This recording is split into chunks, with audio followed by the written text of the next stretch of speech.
Spurs City, Matt Mungia here. Just going to do a quick session on goal setting and why I believe it's important.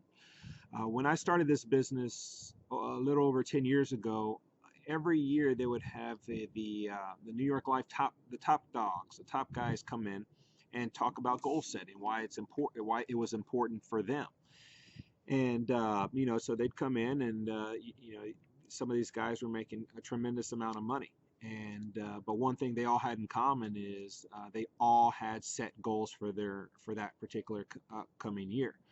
And so I learned early on that if I wanted to play with the big dogs, I needed to set goals. All right, so I want to mimic them as much as possible, so that way I can be sitting in their shoes 10 years from now, right? So early on, that's what I did. And at New York Life, my goal was to win Rookie of the Year, and I had all these trophies and awards that they gave there. That those were my goals. My goal is to clean house and win them all.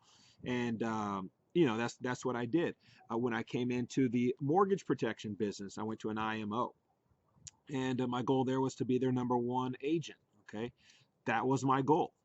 So it was more of a, I guess you could call that an AP goal. I know the number two producer, and where she was, and so I was always looking at the leaderboards to making sure I was trying to beat her each and every week, even if it was by $100. I knew if I beat her every week, then I'd eventually win. So it's constant. The goals when I came into the final expense business, my goal at that point was to sell one policy a day. When I first did the jump, I was only ordering 20 leads per week. And so realistic goal was try to sell one policy per day when I was out in the field. And the goals have to be constantly evolving and changing.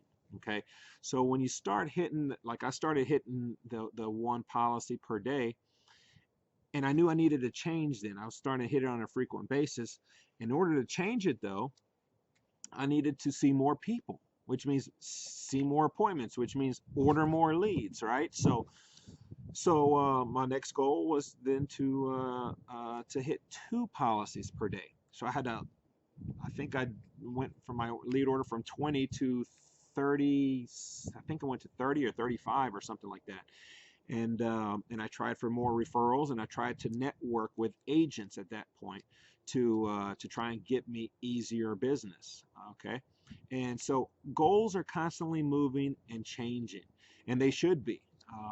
I know some agents also, once they hit their goal, they kind of shut things down, which is fine. Everybody's goals are going to be different. Some want to shoot for the stars. Some only need 50 or 60,000 because they're semi-retired. Whatever your goals are, try to always break it down. Let's say it's a money goal. Okay, let's say you want to make 100,000. My advice would be to shoot for 150,000. That way you can take chargebacks and lead costs and all that kind of stuff into account, and whatever else, and break it down per month. All right, and then how much do I need to do per month? And then how much do I need to do per week? And then break it down even further to how much do I need to do per day. And then you have a money goal in mind of how much you need to produce per day in order to hit that yearly goal. It can be a daunting task if you're only looking at the yearly goal. So break it down daily. I think that helps. Again, your goals could be incentive trips. I like to travel. Wife likes to travel. So a lot of our goals these days are, hey, this company's going on an Alaskan cruise. Like right now, it's Forrester's going on an Alaskan cruise.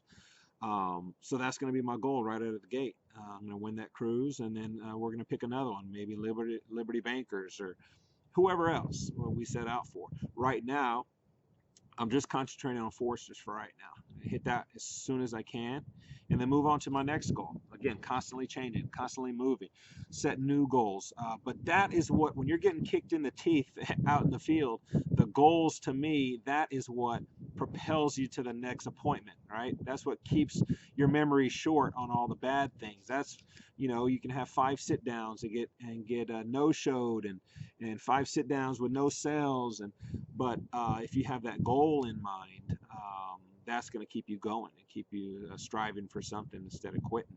So this business can be a roller coaster, and I think goals sometimes is what separates the main players from everybody else and the agents that are no longer with us in this business. So anyway, I hope that helped, and I'll be making some more videos about other topics here in the near future.